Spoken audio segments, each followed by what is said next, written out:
The do's and don'ts, what things LSU's got to do versus the things that they have to and must avoid this week, and what I see against this game or in this game versus Vandy. Not a lot of things that at this point in the season, the way that the season is gone, that, I mean, I've pretty much given up on things that I think that you can change. But if there's two things that you cannot do this week versus Vanderbilt, it's pretty simple to me. And it's a team thing. Both of them are team things. One's offense, one's defense. There's a lot of things this week that I think that you have to accomplish. Because I don't think that Vandy, well, I don't know if Vandy, I don't expect or believe that Vandy is a more talented team than you are. But I've been saying that every single week. Every single time that I say it, we get to a place where it looks like you're not. So I fully believe that you should win this football game. The reason I have said that I don't think LSU wins this football game is a little tongue-in-cheek. I told you why on Monday that I was not picking LSU to win it. You got to prove it to me. You know, in the Senate hearing committee this week, we confirmed that UFOs were real. At least that's what this guy testified to and said he had documentation for. I have no clue if that's real or fake. What I do know is that somebody in the Senate hearing committee confirmed it to be real since the last time that you have won a football game. And when I look at this team, I do think in the second half when things got tough, you faltered. It didn't look like that you gave max effort. It didn't look like that you were the team that I thought that you could and should be.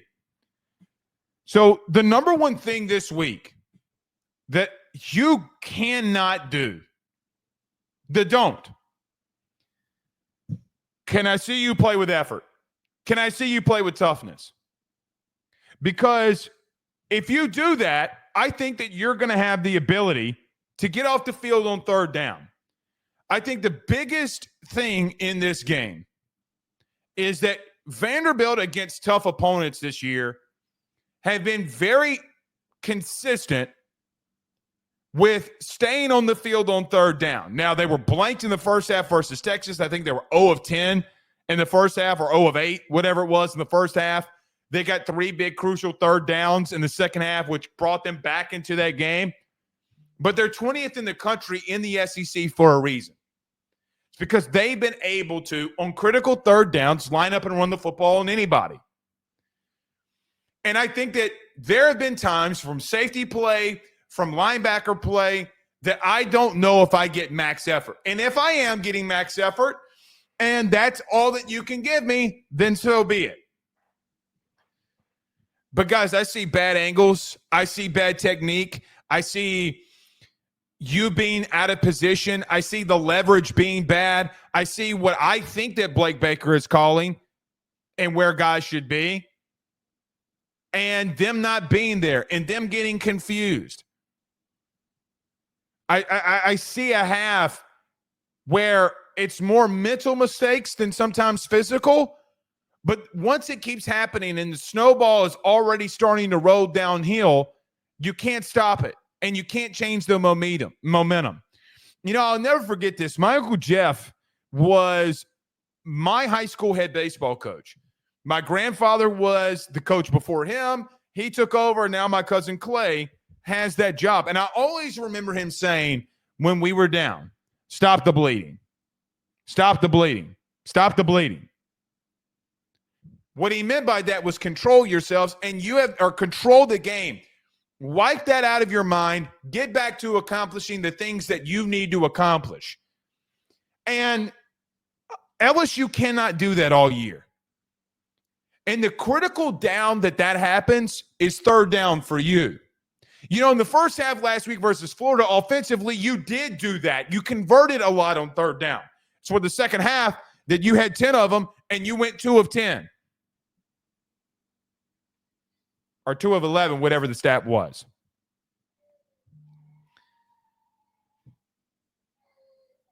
You have to.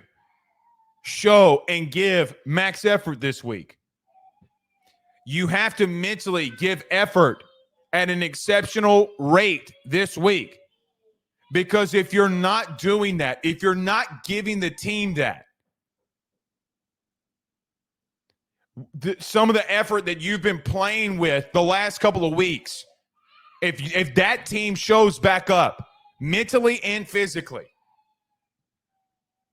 then, guys, you're going to lose this football game. You're going to lose this football game, and it's going to be massively embarrassing. Worse than what last week was. So I look at you, and I see in the second half, safeties just giving up, linebackers giving up, defensive tackles giving up. And I say to myself, when I watch this film,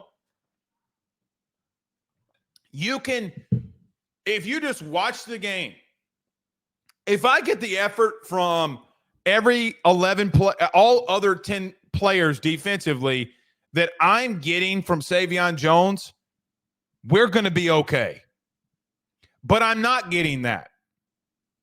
Guys, Savion, 35 plays, he might not be great at moments. He might be out of position at moments. But one thing I know is Savion Jones is going to give me max effort. He's going to give me max effort. Every single play.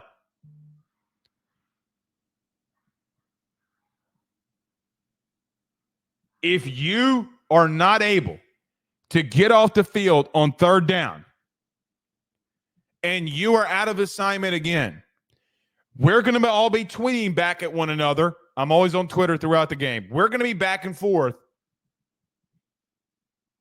And me and you are going to say, what are we doing? What is going on? I don't like this. I don't like a team that can convert and has shown that they can convert successfully over and over and over again on third down, and me coming in here and saying that they could stop it. I don't have faith in it right now. I need to see it. Again, you haven't won a game in a month. So that's how I view it. If there's one thing that you got to avoid, even if it's not for team or brotherhood, do it for yourself. Show me that the effort that you've been giving the last couple of weeks was bullshit. I can live with it. All right, you didn't have max effort last week. It's not just on the field, too. On the sideline defensively, outside of the coaching staff, I need to see it. Guy makes a play. All right, let's go.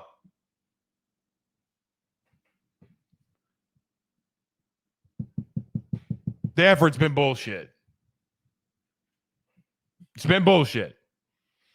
Got to change it. Guys, the second thing you got to avoid as a team, not talking about a single player here, as a team, the turnover on downs need to stop. You have gone for it on fourth down a lot, and you have shown that you can't stop it. You simply can't stop it. You can't stop making mistakes.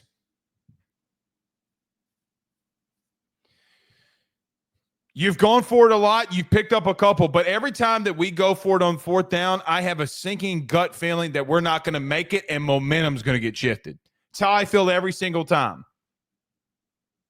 So whether it be you giving up turnovers by going for it on fourth down, and as a collective team, you cannot gain that yard, or you cannot throw the ball behind the flat to a guy wide open who would have gotten you a first down. Or if your offensive line is horrible and they don't give Nuss time, which that is very much a thing right now at left guard, and Nuss gets hit and he's trying to throw a ball and he fumbles the ball because he's under immense pressure, or he's throwing an interception. He's getting picked off. Whatever it may be, I don't care. But fundamentally, as a team, you're going to have to find a way to limit the possessions of Vandy. Because if they get the ball and they get rolling with the 17th ranked time of possession, guys, they're going to hold it. they're not going to snap the ball until about 5 to 3 seconds on the clock. You're going to run it. They're going to line up. 40 seconds is going to come off the clock again. Set it. And they're going to run it again.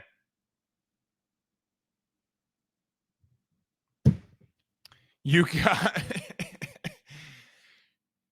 got to limit their possessions. You have to. You punt it. Don't give them easy field position. That is the world that Vandy has been living on. When teams go for it on 4th down or they get an opportunistic turnover, that's where Vandy's been in all these games this year. It's why they won some of these games this year. It's why they're a 3-point loss away from upsetting Texas. It's because they're going to make the plays that you can't do right now. Guys, in 6 SEC games so far this year, you have 20 total turnovers.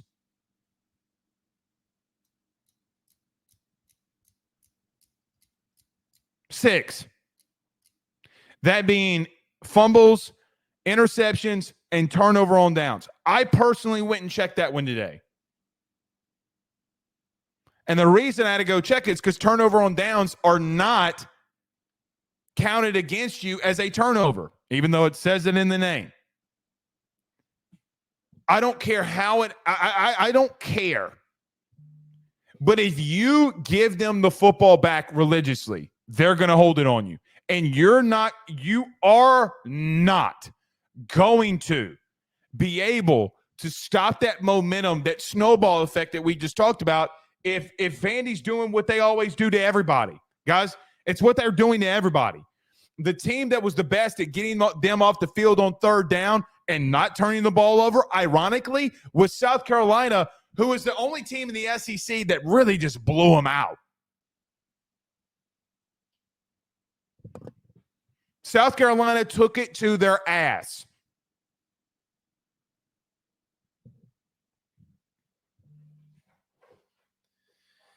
I don't know, man.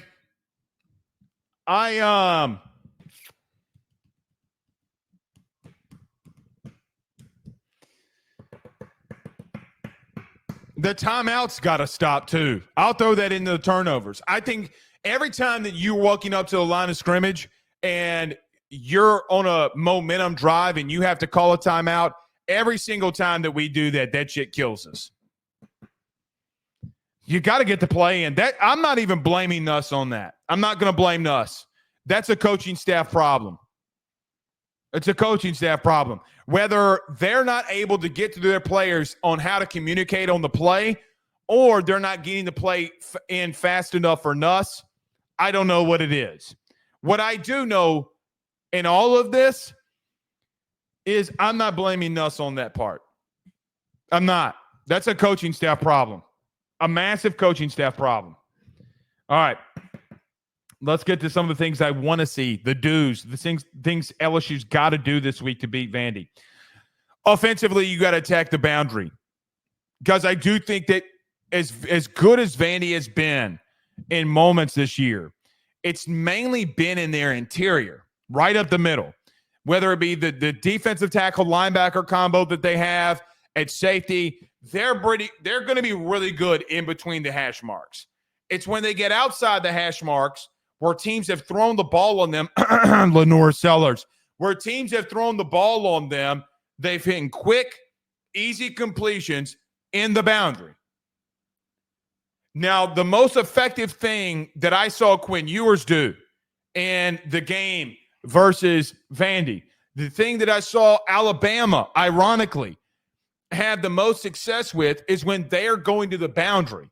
That's where everyone tends to have some success throwing the football. So one thing that's interesting to me in this game is somewhat in ironic fashion, be yourself, because Nuss likes going to the boundary a lot. Get some quick passes, which we're going to talk about this in a minute, but get to some quick passes on the boundary quickly.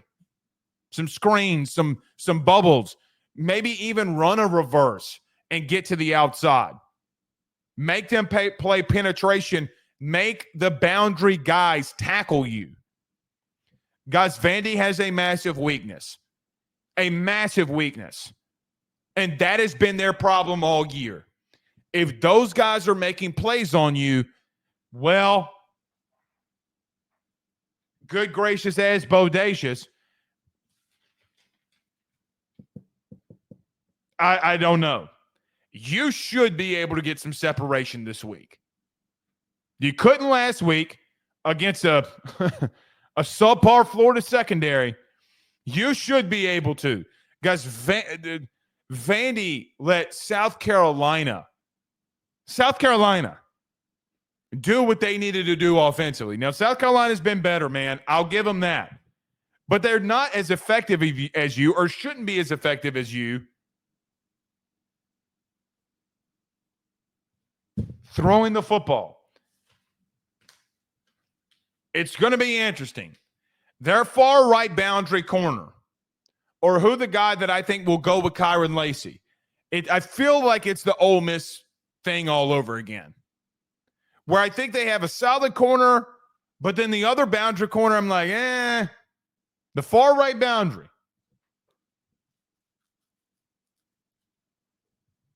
Ryan Williams ate them alive. Matthew Golden ate Vandy alive. Why Quinn would not continue to attack the boundaries beyond me? It's where you want to go. CJ Daniels, dude, I swear to God, I'd throw hitches and slants until they showed that they could stop it. I swear to God I would. I'd simplify the shit out of it this week. We'll see, man. We'll see. Number 2, defensively, I want to see you stack the box and crowd the line of scrimmage. If Diego Pavia with this wide receiver core beat you, and this Vandy offense that passing the football is 106th in the country, I want them to throw the ball all over you. Guys, I'm doing exactly what South Carolina did. I'm putting one free high safety. I'm putting everyone at, near, or in the box. I'm getting off in there. We got to stop them from running the football this week. You have not shown in the last 2 of 3 games that you can stop a guy that can move at quarterback. The only other thing that plausibly that I think that you can do is just say, well, you know what, man? Put everybody up close and try to make plays. And if Diego Pavia can get to 3, 5, 7-step drops on you and throw the ball around, and that's the way that they beat you, by heavens to Betsy, as my Meemaw Jewel would say.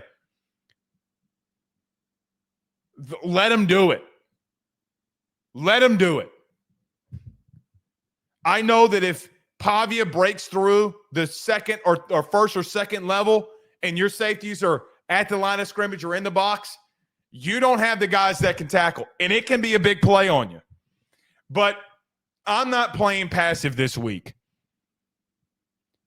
I'm just simply not being passive this week. I was going to make this, what I'm about to say, its own segment, but I'm not. Or own point, and I'm not. If Major Burns misses a play, if Major Burns has an issue this week, Toviano, you're in. Major, you're out. You have been very bad at the star position the last 3 weeks. Very bad. You've been bad at free or I say free, but depending on what you want to call Sage Ryan, even if he's a strong safety, you've been bad there. Based off of the way that they want to run defense, they make a mistake, time to go. Time to go. If that's got to be Deshaun Spears, if that's got to be Joel Roberts, if Kylan Jackson, I don't care who it is. I simply do not care who it is. Throw them out there.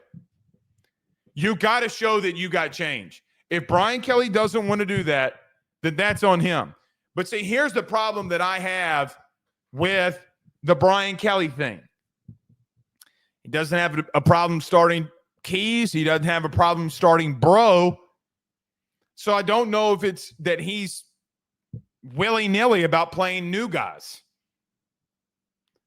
What I think is going on is that he doesn't think that these safeties that are behind Major and Sage, that they are better than what they currently have. With that being said, that number one is very dangerous. Very dangerous. Because that means that you're in big trouble. You're in very big trouble if that's true in the case. But those are the guys that have been playing with lackluster effort. And you cannot this week afford to have guys constantly making mistakes and then the game be over and be like, just another game where number 3 and number 8 did not show and play up to their capability.